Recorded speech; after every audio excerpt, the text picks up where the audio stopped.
Wahai ayahku, janganlah engkau menyembah setan. Sesungguhnya setan itu durhaka kepada Tuhan yang Maha Pengasih. Wahai ayahku, aku sungguh khawatir engkau akan ditimpa azab dari Tuhan yang Maha Pengasih, sehingga engkau menjadi teman bagi setan. Dia ayahnya berkata, bencikah engkau kepada Tuhanku, wahai Ibrahim?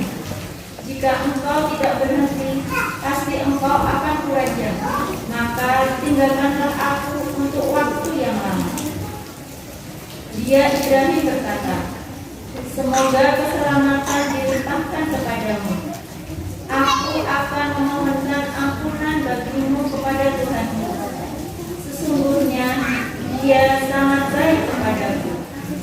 Dan aku akan menjauhkan diri darimu dan dari apa yang engkau sembah selain Allah. Dan aku akan berdoa kepada Tuhanku. Mudah-mudahan aku tidak akan kecewa dengan berdoa kepada Tuhanku. Maka ketika dia Ibrahim sudah menjauhkan diri dari mereka dan dari apa yang mereka sembah selain Allah, kami anugerahkan kepadanya Ishak dan Yakub, dan masing-masing kami angkat menjadi nabi.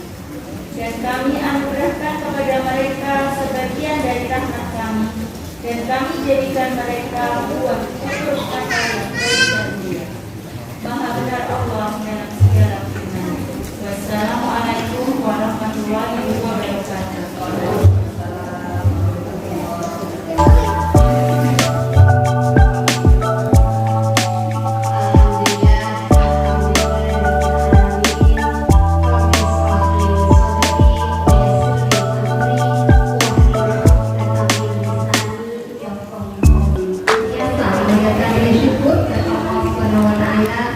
Alhamdulillah pada hari ini kita semuanya bisa menghadiri program sekolah, salah satunya yaitu acara parenting, yang insya Allah dengan parenting ini nanti kita akan banyak sekali mendapatkan ilmu, mendapatkan stimulasi positif dari narasumber kita sejauh ini, sehingga kita bersama-sama antara sekolah dan ayah bunda di rumah bisa saling bersinergi. Salawat dan salam marilah senantiasa kita sampaikan kepada junjungan kita Nabi besar Muhammad Sallallahu Alaihi Wasallam, para sahabat, para keluarga, dan insya Allah semua termasuk pengikut beliau hingga akhir hayat kita nanti. Ayah, bunda, wali santri, KB, dan TK Aisyah yang amat dahlan. Hari ini kami sangat berbahagia dalam situasi cuaca yang saat ini kita dalam cuaca hujan ya ayah bunda, tetapi antusiasme semangat ayah bunda hari ini sangat luar biasa. Dengan dibuktikan kehadiran hari ini sangat menggembirakan sekali.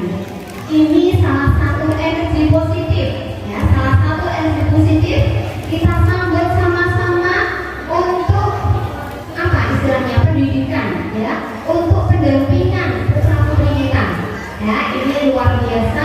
Energi positif ini sama-sama kita ciptakan, kita berkolaborasi, kita saling bersinergi, apalagi nanti kita akan diberikan kekuatan begitu ya, penguatan oleh narasumber kita dalam ini.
Kurikulum ya.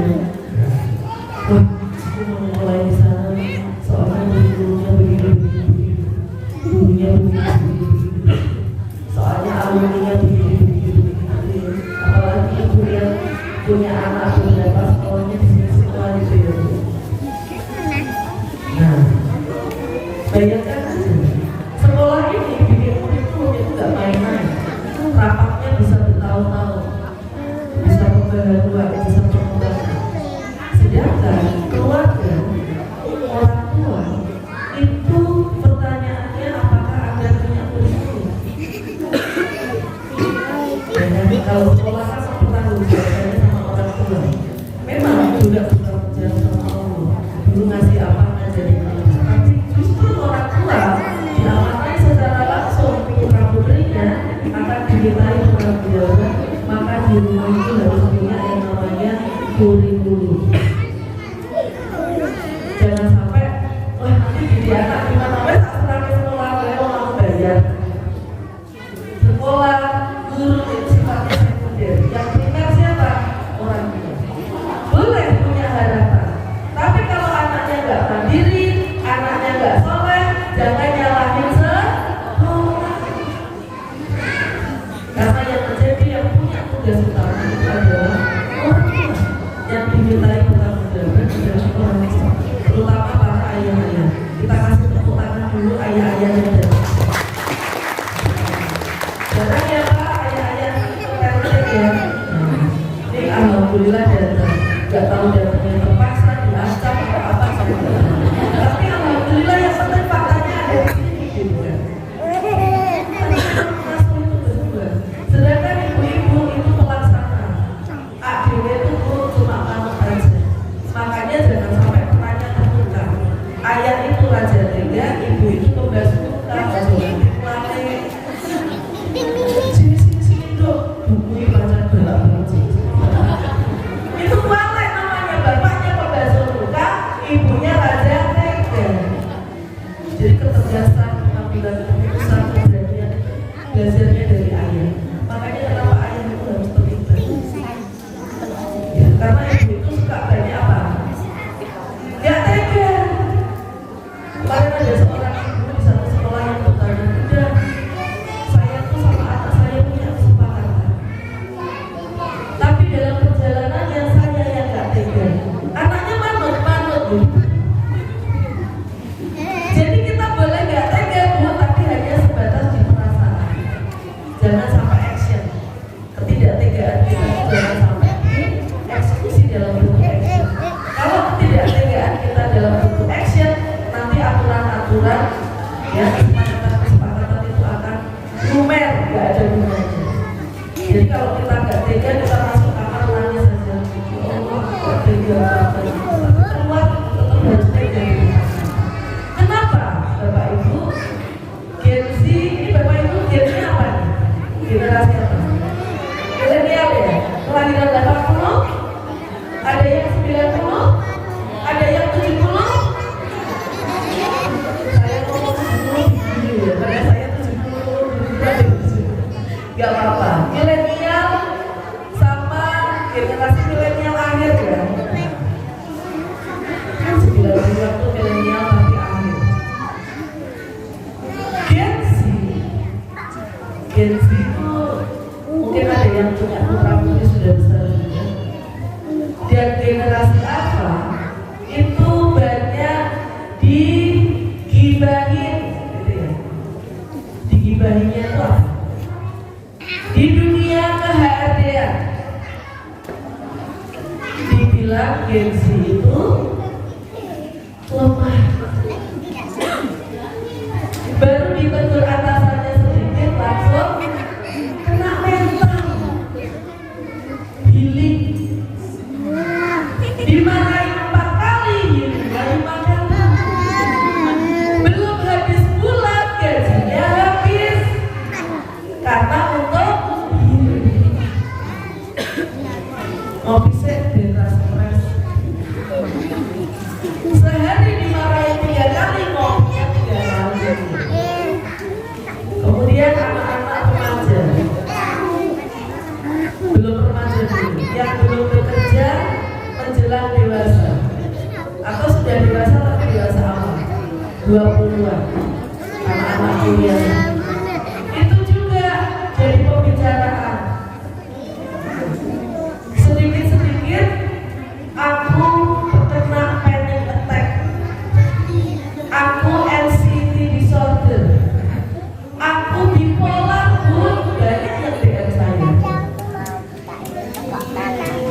Duh, itu cuma kaget, bukan panic attack. Aku tadi bahagia, kok sekarang sedih. Aku bipolar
menunjukkan mentalnya kurang kuat. Bapak Ibu dulu waktu zaman sekolah, kalau dimarahin guru pulang nggak bisa orang tuanya, apa respon orang tua? Paling mulai sekakal gitu ya. Makanya kamu nurut sama guru jangan melawan. Kalau sekarang, apa? Guru sinyal udah bawa itu aja. Bang, aku berantem sama si A. Kalau zaman dulu gimana? Capek, gimana? Kalau sekarang, Pak, aku nggak mau sekolah, temanku nakal. Kamu tenang dulu, dulu bapak yang maju. Kita harus introspeksi.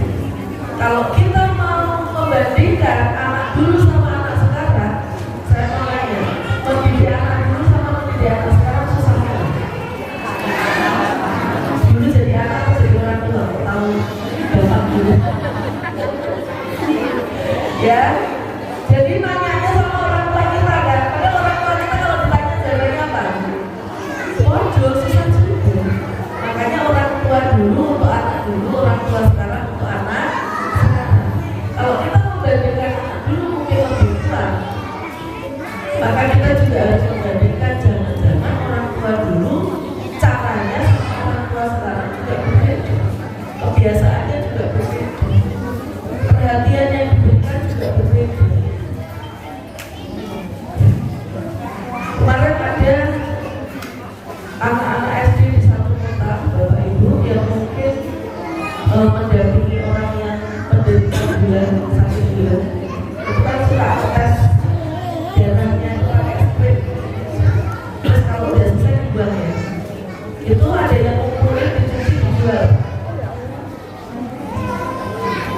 Jadi dijualnya tuh ke SD yang bapak-bapak suka jualan mainan itu, dipastikan dijual.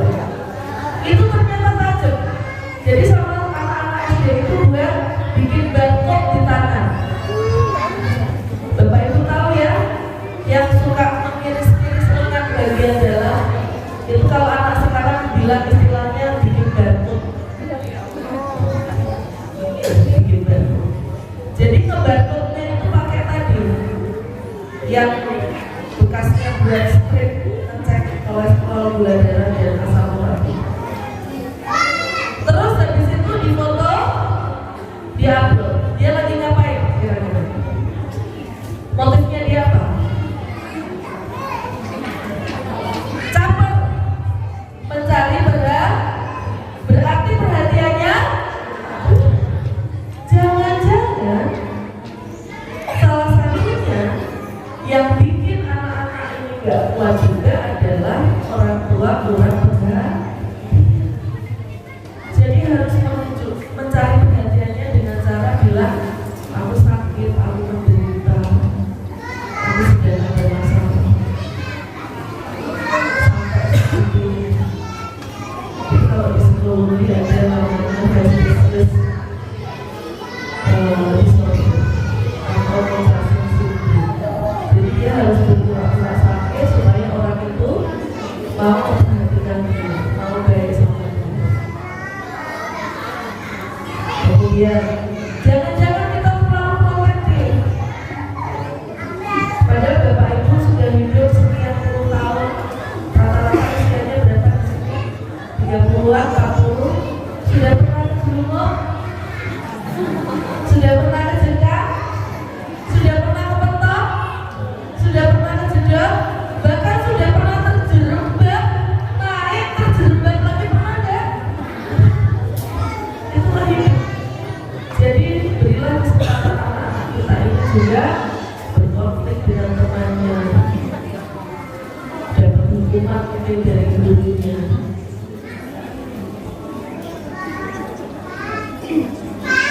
Karena berkonflik, berinteraksi di sekolah seperti ini, itu juga salah satu cara untuk mematangkan emosi, mendewasakan seseorang. Peristiwa-peristiwa yang dulu kita alami, dulu kita kejedot, dulu kita kejengkang, dulu kita geblak, dulu kita kita apapun itu, kita mungkin pernah melakukan kesalahan pertama, habis salah masih salah lagi, bisa kan gitu? Itu adalah cara-cara untuk menjadikan kita seperti sekarang ini. Jadi jangan terlalu memprotek anak-anak kita, nggak apa-apa, biarkan dia untuk merasakan gak enaknya hidup, kecewanya dalam hidup, sedihnya dalam hidup. Karena ini bisa jadi masalah di tahun-tahun mendatang. Kalau ini tidak kita antisipasi sekarang. Mumpung putra-putrinya Bapak Ibu masih TK, yang sekolah di sini ya, masih TK. Jadi jangan sampai generasi kita ini malah justru semakin maju zamannya, semakin maju teknologinya, tapi semakin lemah mentalnya. Kasihan mereka. Karena kenapa kok anak dulu dikerasin orang tuanya, kok ini tapi kok anak sekarang nggak dikerasin, kok malah jadi kayak gini? Karena stimulasinya sekarang luar biasa Bapak Ibu. Kemarin saya datang ke sebuah sekolah. Kemarin saya datang ke satu sekolah, ada satu orang tua yang bertanya, anaknya kelas 4 SD, udah gimana caranya saya berkomunikasi dengan bahasa yang bagaimana merespon curhatan anak saya. Curhatnya apa Bapak Ibu? Mama, di sekolahmu ada pelakor. Fakta, surveinya anak-anak remaja Indonesia itu sehari scroll TikTok 3-4 jam. Jadi generalisasi secara general. Tapi ketika saya masuk ke sekolah-sekolah, saya tanya ya, mereka jawabnya sekitar segitu. Bahkan ada yang lebih. Dan semua ada di TikTok, termasuk pelakor. Ya ada yang bisa memfilter, iya kan?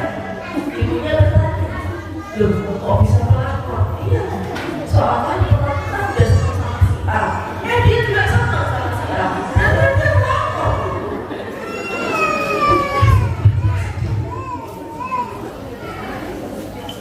Stimulasinya luar biasa. Bisa kita menghentikan stimulasi? Gak bisa, saya jawab secara realistis. Dulu masih bisa, kita setting family gitu ya. Sekarang bisa kita setting family? Bukan. Nah, gak apa-apa pakai HP, tapi HP-nya jangan dikunci. Yang HP sekarang sudah pakai sidik jari, bahkan scan wajah. Sidik jari masih bisa diam-diam anaknya tidur, jarinya diambil ke. Tapi kalau scan wajah, anaknya tidur udah gak bisa buka, udah beda wajahnya. Tenang Bu, anak saya HP-nya bisa saya buka. Yakin? Kita kalau punya HP itu punya sekian puluh aplikasi yang biasanya kita pakai apa? Bisa. Terus saya chat-chatan aja bisa pakai aplikasi orange, aplikasi hijau.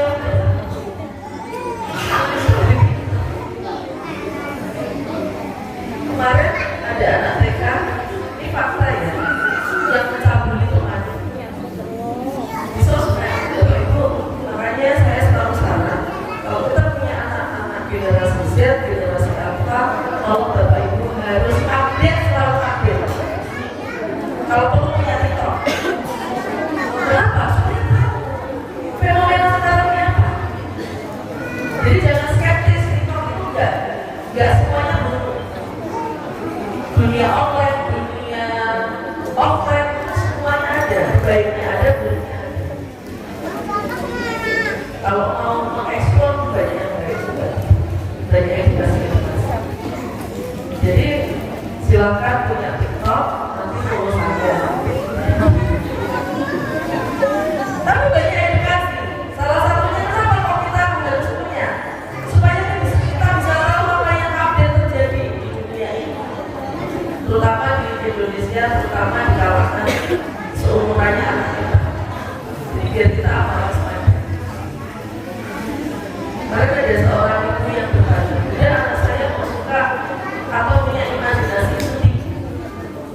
dinasti ini apa? Dia pengen, pokoknya dia pengen punya kehidupan yang begini.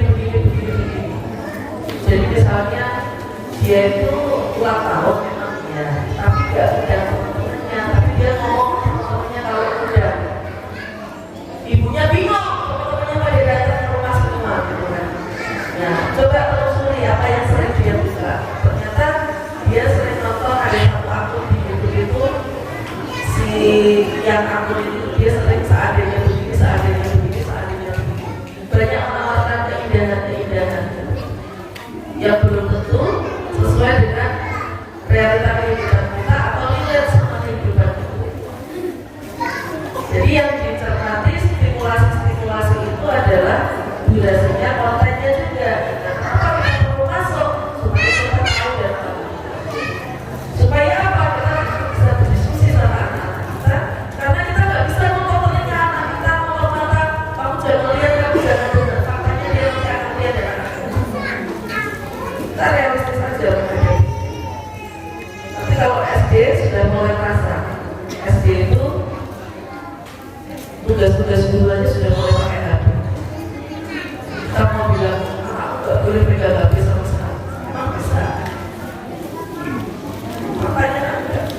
Jadi yang harus dihidupkan adalah apa? Yang harus dibenerin, yang harus dijaga adalah hubungan kita dengan anak. Kita harus tahu dulu basicnya kita masuk anak. Itu kalau di dalam Islam dibagi setiap 7 tahun. 7 ya. 7 tahun pertama berarti kita punya bapak ibu yang sekarang. Anak diperlakukan sebagai raja, bukan diturutin semua keinginannya, tapi banyak dimaklumi kalau dia salah. Lari, nyenggol, gelas ada airnya, gak usah lebay marahnya. Bisa apa gak sih? Namanya jaga. Ya karena anakmu segini, otak kiri sama otak kanannya, saraf-sarafnya nyambungnya itu salah satu caranya dengan bergerak. Jadi kalau ada yang bilang pun, kok anak saya gak bisa diem. Kalau anak ibu justru gak bisa bergerak, dan saya. Tapi kalau bapak ibu di sini melompat-lompat, gulung-gulung,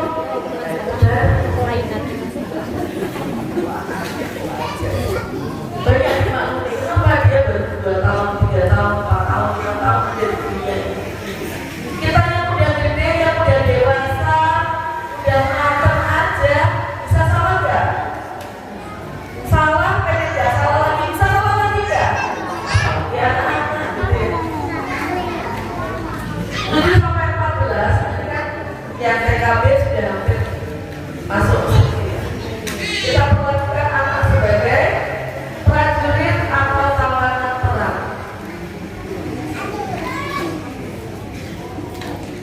Wah, berarti ketahuannya juga gitu juga. Sudah mulai yang tadi saya sampaikan, ketegasan, konsisten dengan ketegasan. 3, itu di usia. Kalau ini kebablasan ke sini, nanti kita timbul. Karena ini tahapan yang ketiga, kita melakukan anak kita sebagai bestie. Jadi kalau ini nanti kita nggak tegas, kita kebablasan dari sini ke sini, maka kita akan kita praktekkan di sini. Padahal ini nanti obrolannya lebih dahsyat.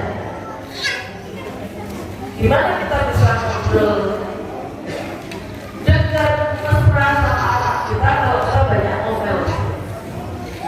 Masih ngomongin tentang kamar kok dasar, masih ngomongin kok gak kerjain tugas, masih ngomongin ini. Jadi harusnya sudah ngobrol yang dalam. Basic itu lebih banyak berantem atau lebih banyak akur? Belajar juga berarti gak pernah berantem ya. Orang tua sama anak berantem itu hal yang wajar, tapi gak kita harus mengakali terus supaya kita tetap jadi sahabat. Nah, maka ini diterapkan sesuai dengan tahapan usia. Anak pulang sekolah dia sore nggak tega, udah ibu aja semua. Anaknya ke sekolah tugasnya ketinggalan, Pak, tugasmu ketinggalan. Siap. Jadi ibunya tetap bisa jadi dosen, bubut, bubut. Terus gimana buat dia dosen ya? Terus kalau dia ada yang kan dihukum gurunya nggak apa? Itu bagian dari ini. Siapa yang memilih dia akan mendapatkan konsekuensi. Tapi juga jangan disuruh semua boleh dihukum.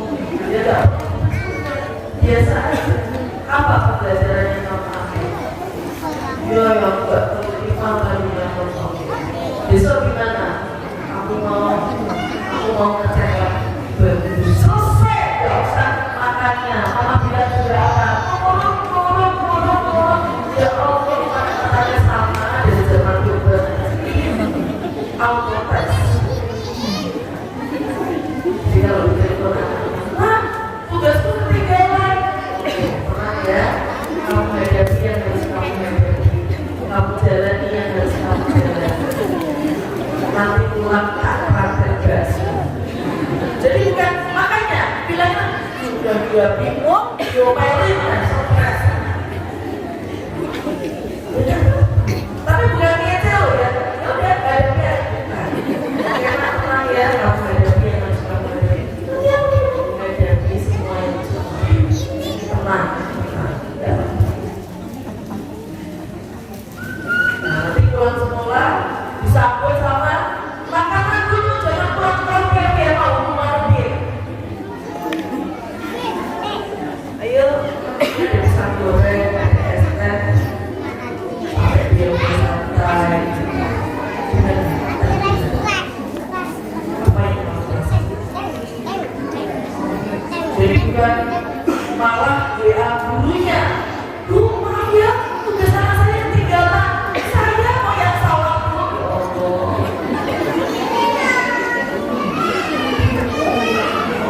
Benar-benar jadi depan. Ya, jadi bukan take over masalah, tapi take care. Take over itu tadi, dia berantem sama temennya, kita yang maju. Dia salah, kita yang minta. Dia kesulitan, kita yang kita mendorong, membimbing, mendampingi anak kita untuk menyelesaikan masalah.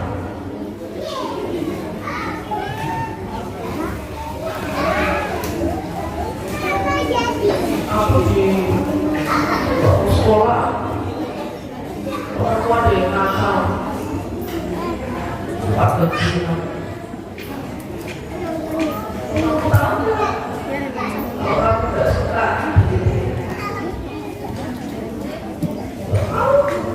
nggak tahu gimana kalau kasih tahu. Kasih kesempatan dia untuk ngomong sama kamu. Bukan besok pas ibu antar, kamu tunjuk siapa yang paling bagus. Cepat. Oh itu kita yang mau ya. Malah saya sekarang ibu kalau ibu ini.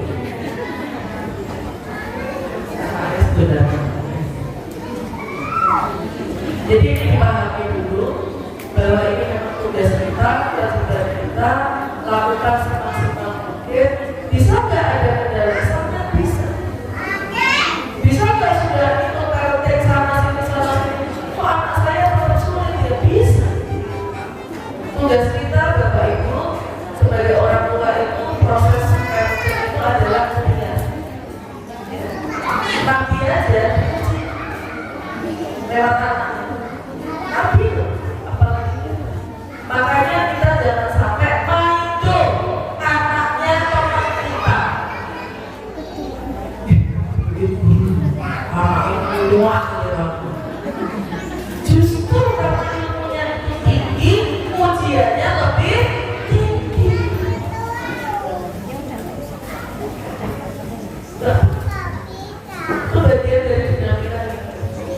nggak boleh apa? Berhenti. Yang nggak boleh adalah kita bilang, wes saya udah nyerah, saya udah nggak tahu mau gimana lagi, mungkin pacar wes ngomong ini. Kalau kita nggak bisa berlari, kita berjalan. Kalau kita nggak bisa berjalan, kita merangkak. Kita nggak bisa merangkak, kita berlosor. Tapi yang nggak boleh adalah berhenti. Walaupun berat, walaupun susah, walaupun repot, kita harus berjalan walaupun jalan mendaki pun nggak apa-apa, pelan-pelan. Kalau misalnya kesulitan banget, cari ahli. Sharing mendingan sama ahli daripada kita sharing sama teman susah. Tapi tolong ya, masih omong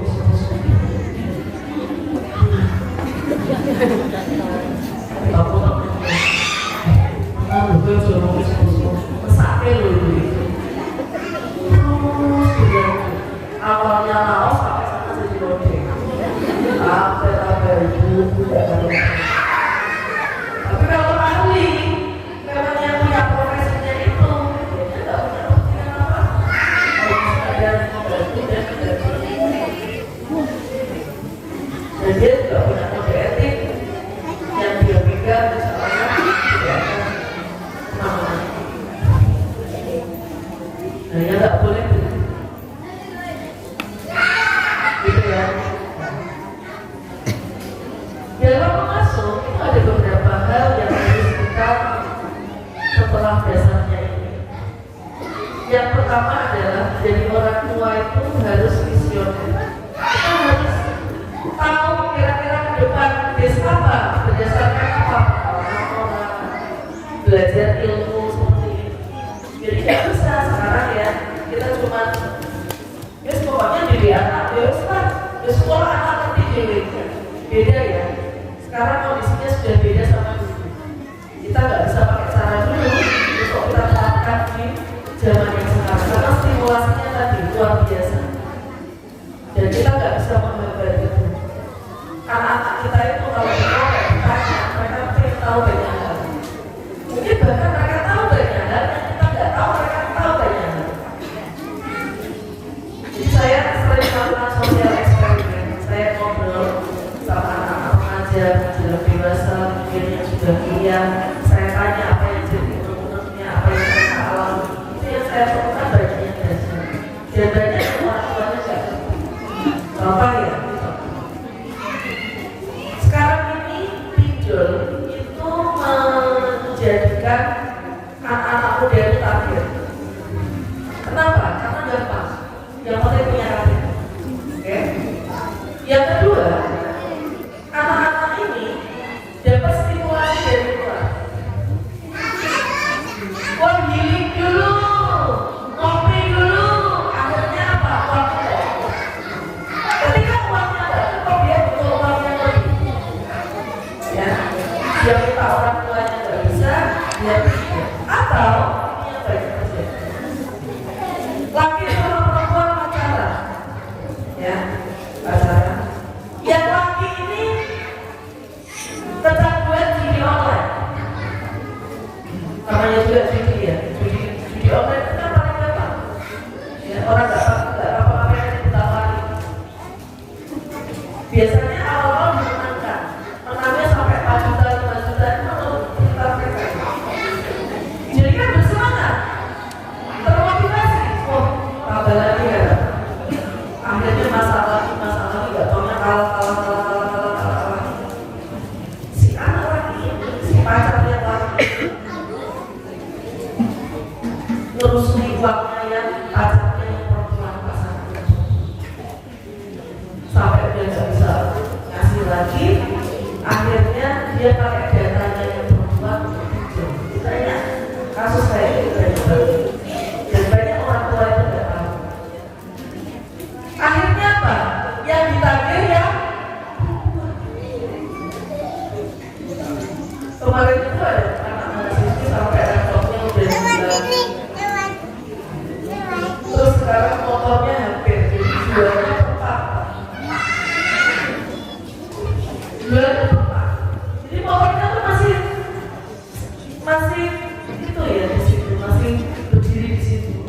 tapi nggak sadar sisi hilang. Dia yang punya motor, dia ada kasus lagi dia yang punya motor, dia kuliah akhirnya jalan karena motornya dipakai pacar.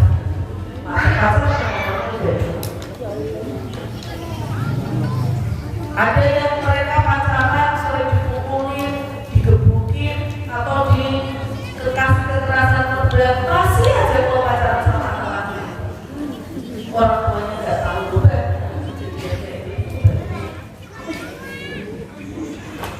Jadi makanya jadi orang tua itu kita harus memikirkan nanti anak kita seperti apa. Kalau di zamannya sekarang, perhatian itu jelas. Kasih sayang orang tua kalau bertanya kasih aku sayang sama anak. Tapi perhatian, coba masing-masing refleksi diri. Contoh, kita di ruang tamu, anak kita masuk, kita udah dengar tuh, bluk. Dia sekolah yang mau aja. Bapak-bapak pulang kantor, istrinya datang, bapaknya pulang kantor masih di HP ya, istrinya datang ngasih teh. Bilang terima kasih aja, tanya sama istrinya, ya. Dia yang mau pokok nih, mereka tahu dia tahu.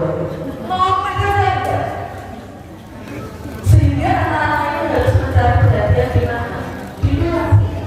Kenapa dia dependen sekali sama laki-laki itu? Karena dia kurang perhatian. Terutama bapak kalau punya perempuan cowok.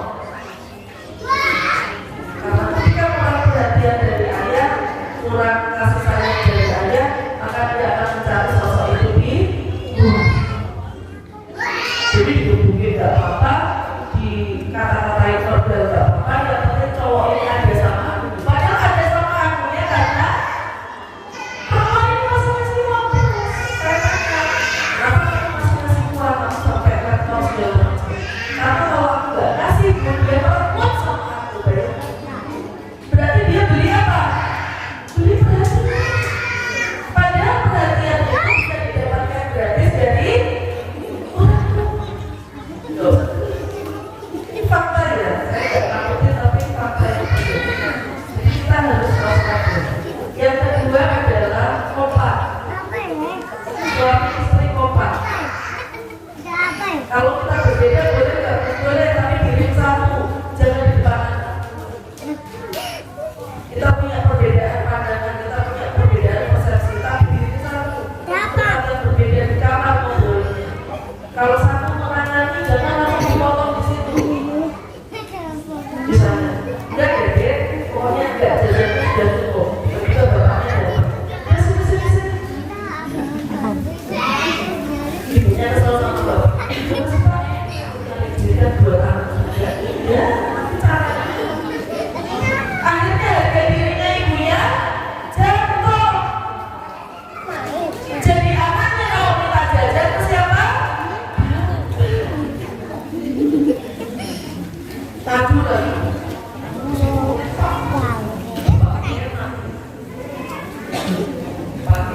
Kalau anaknya sudah sekolah, plus kompaknya sama sekolahan. Jangan kalau orang tua sama sekolah berantem. Ada yang sama-sama masuk, sama-sama mendidik dan sekolah. Makanya ditanya kalau kamu daftar sekolah, kalau nanti ada anak saya misalnya gini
bedanya, makanya kalau sudah sekolah anaknya harus kompak bertiga, bapak, ibu, sekolah.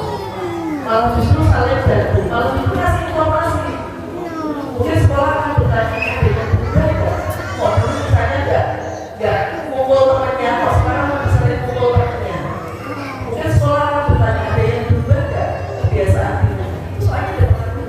Biasanya pertanyaan saya pertama untuk perilaku yang dulunya enggak sekarang dia. Itu saya tanya, ada yang berubah nggak? Bisa.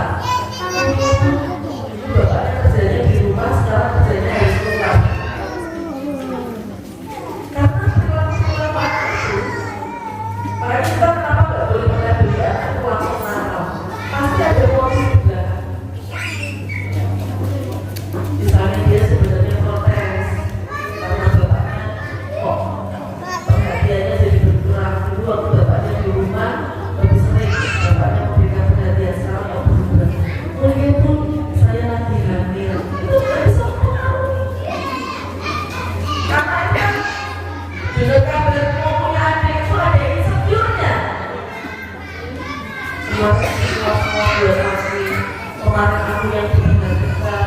Besok kalau ada adik, jangan-jangan overthinking gitu ya. Tapi keluarnya lewat perilaku tadi yang mungkin orang bilang akalah inilah bukan.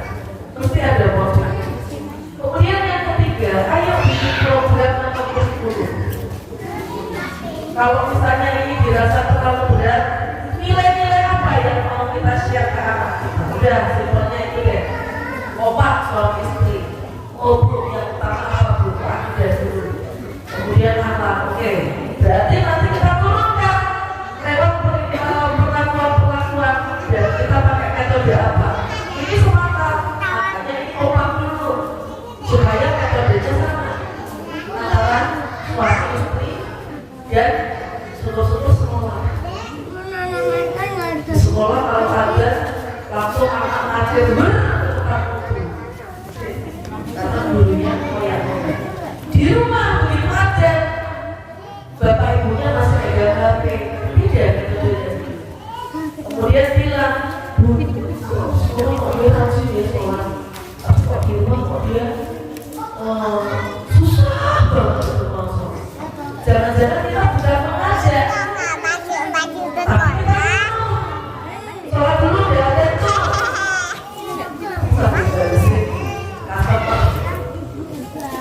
Nah, jadi hal-hal ini sebagai basic ya, yang bisa dilakukan ya. Jadi kita punya visi dulu, kemudian kita kompak, kita tentukan nilai-nilai apa yang mau kita terapkan. Syukur-syukur bisa nyambung sama sekolah. Kemudian metode apa yang mau kita terapkan dulu ke anak kita. Kita misalnya mau share nilai kejujuran. Salah satu metodenya apa? Kita harus mencontohkan kalau kita jujur. Kalau kita bikin sekarang, besok ya minggu depan, sebelum minggu depan nggak perlu. Kita di rumah lagi malas. Jadi bilang itu lagi nggak ada. Itu kan mencontohkan ketidakjujuran. Kita memang nggak bilang dia jadi orang tidak jujur, tapi hal yang itu bisa mencontohkan dan lebih banyak dan bermacam-macam metode lagi. Metode yang direkomendasikan, yang pertama yang tidak lekang oleh waktu itu adalah teladan. Ini dari zaman dulu sampai sekarang masih bisa dipakai. Ya. Kalau ada orang tua bertanya muda, kalau kita terlalu dekat sama anak, nanti anak mengujar, bukan anak mengujar kalau kita melakukan nggak sama seperti yang kita lakukan. Padahal anak masih melakukan. Bapak ibu mungkin nggak terasa diobservasi sama anak. Bapaknya nggak boleh, ibu kok ini? Kita mungkin nggak terasa. Kita nggak terasa. Tapi anak-anak kita tuh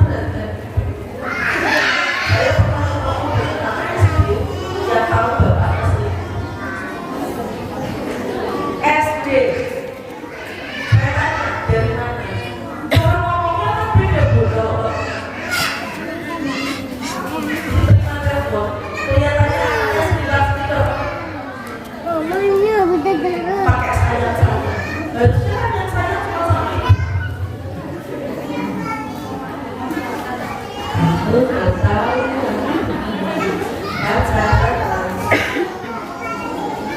Kita tuh diobservasi sama anak-anak kita. Itu yang bikin anak kita jadi tidak hormat, jadi tidak respect, jadi tidak menghargai, karena kita antara omongan sama yang kita lakukan enggak. Maka tolong berjaga lewat teladan. Apa yang kita ucapkan itu yang kita lakukan. Apa yang kita lakukan sesuai dengan yang kita ucapkan. Jadi anak itu jangan boros, hampir setiap hari pakai. Yang kedua, metodenya adalah diskusi. Ya, kalau ada sekarang itu ada dua karakter unik. Pertama ekspresif, pertama kritis, kedua ekspresif. Jadi mereka berani untuk mengungkapkan, berani untuk menyampaikan. Sehingga ketika kita mungkin menyampaikan sesuatu, anak kita kesannya apa? Ngeyel, melawak, membantah. Padahal dia hanya ingin mengungkapkan apa yang ada di pikiran dan perasaan. Kenapa kok anak sekarang itu ekspresif dan kritis? Karena dia mendapatkan informasi banyak. Jadi semakin banyak informasi masuk ke kepala manusia, maka akan semakin banyak pertanyaan yang ada di kepalanya. Contoh, dia jangan hujan-hujan nanti kamu sakit. Masa sih bu? Kan hujan air.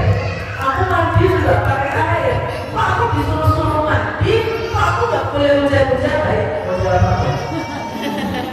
Kalau kita mandi gaya, kita bilang apa? Betul. Mano. Jongnya. Padahal sebenarnya karena kita nggak bisa jawab.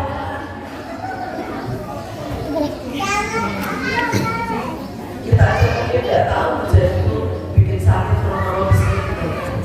Apakah benar hujan membuat sakit? Mungkin kita hanya turun-turun hujan itu bikin. Jangan minum es nanti.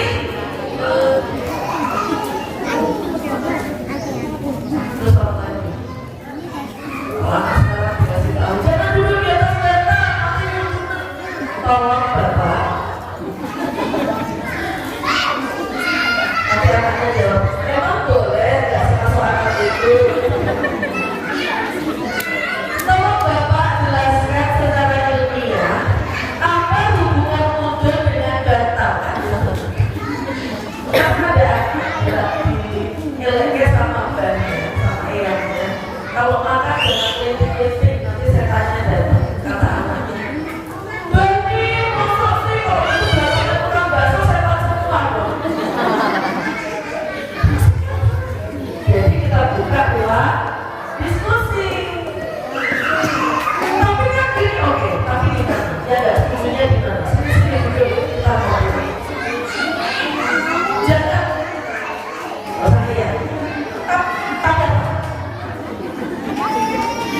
Akhirnya anaknya curhatnya di mana?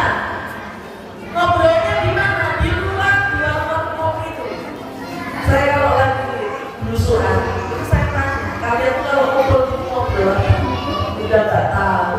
Coba apa? Semakin malam, semakin deep, semakin kental kopinya. Terus saya nanya, kamu bisa nggak di rumah kayak gini? Nggak bisa. Kenapa? Ujung-ujungnya nggak sehat, ujung-ujungnya berantem. Jadi kita harus bisa jadi orang tua yang bisa memahami anak-anak zaman sekarang, karena faktanya kita itu sudah ditakdirkan jadi orang tua anak sekarang. Kalau kita semakin banyak dan semakin sering ngomel-ngomel, semakin jauh dari kita. Anak sekarang semakin jauh, anak sekarang semakin jauh. Padahal dulu kita juga pernah jadi anak muda. Siapa di sini yang jangan sekolah, kalau jam kosong sedih?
Jadi kalau kita tahu, oh jadwal menstruasi kalau teratur itu alhamdulillah ya biasa untuk anak. Jadi menstruasi anak itu ada sekian, menstruasi ada sekian.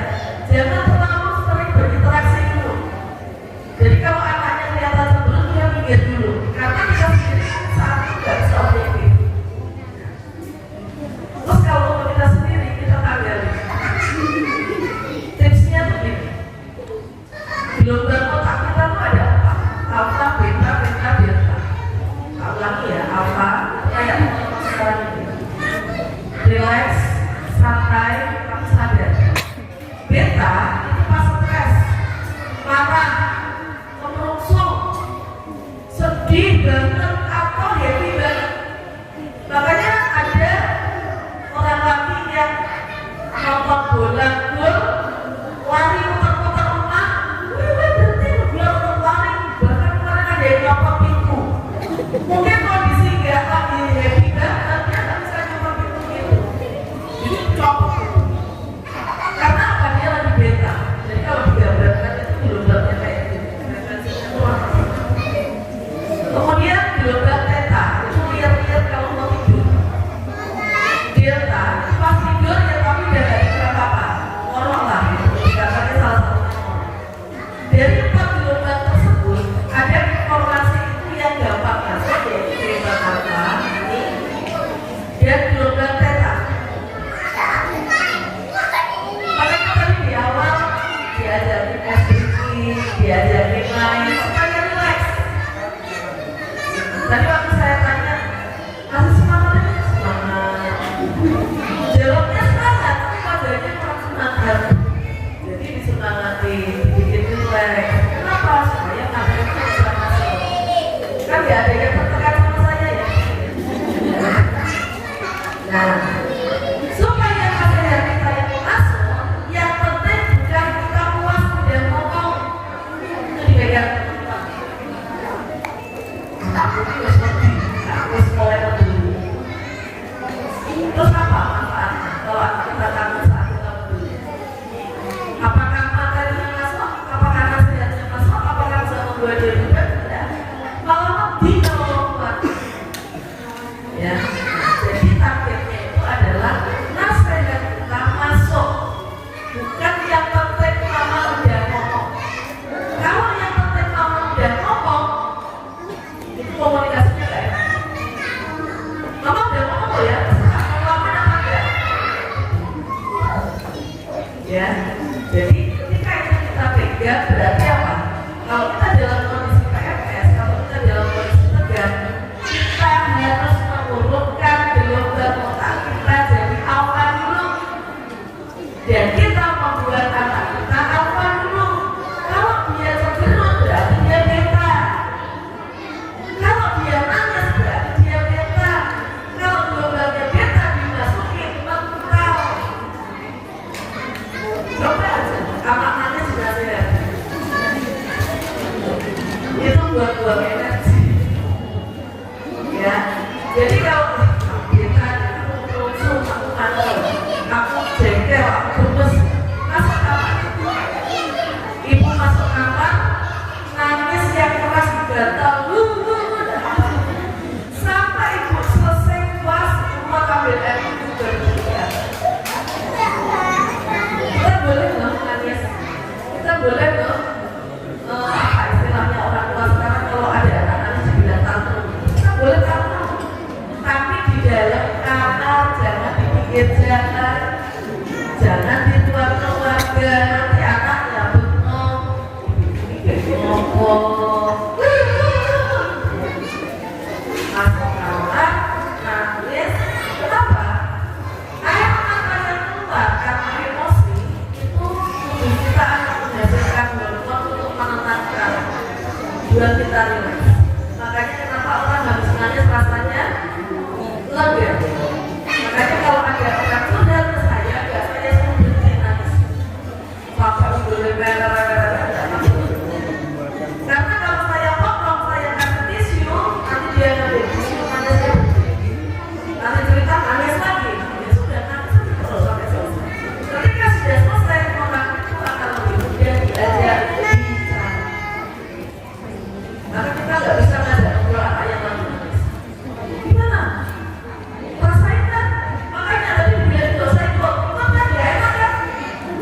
dia nangis, sedang berdamai sama kekecewaannya. Di sini ada yang nyepot, apel lagi nangisnya tambah banyak.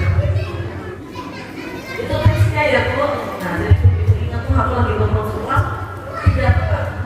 Itu namanya breaking state. Merubah kondisi, merubah tempat, merubah gerakan kita untuk merubah kondisinya. Maka kita kalau lagi berantem sama suami di tempat tidur, di situ terus sampai pagi kurang bangun itu pertemuan. Salah satu harus ada yang pergi dari situ. Kita duduk di sofa kan nyaman. Kita perlu sama suami kita berantem. Terus berdua duduk di situ. Kabar perempuan, kabar mana-mana. Harus ada yang pergi dari situ. Harus ada yang pindah untuk merubah suasana hati. Itu ya. Lupa.